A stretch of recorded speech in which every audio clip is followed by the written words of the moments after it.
அதோட இன்னைக்கு மின் கட்டணம் உயர்ந்து போச்சு. இன்னைக்கு நகராட்சி பேரூராட்சி மின் கட்டணம் ஏழைகள் பாதிக்கப்படுகின்ற அளவிற்கு விலைவாசி உயர்வு.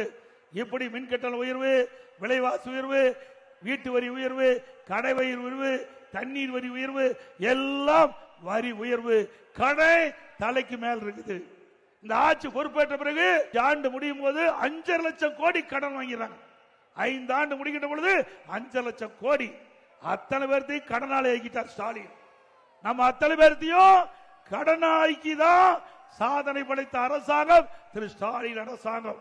சிந்திச்சு பாருங்க. வருமானம் அதிகம் வருது, திட்டம் எதுவும் இல்ல. நீ என்ன புதிய திட்டத்தை கொண்டாந்தீங்க? நாங்கள் அதிமுக ஆட்சி இருக்கின்ற பொழுது திருவள்ளூர் மாவட்டத்தில் புதிய அரசு மருத்துவக் கல்லூரி மருத்துவமனை கொண்டாந்தோம். 400 கோடி பிரம்மாண்டமான மருத்துவக் கல்லூரி மருத்துவமனை. இங்க இருக்கிற ஏழை எளிய மக்களுக்கு ஒரு தரமான உயர்தர அறுவை சிகிச்சை செய்யக்கூடிய அளவிற்கு அற்புதமான மருத்துவமனையை நாங்கள் கொடுத்திருக்கிறோம். இது அதிமுக சாதனை. உங்களுடைய ஆட்சியில் இப்படி ஒரு சாதனையாவது உங்களால் சொல்ல முடியுமா? கிடையாது.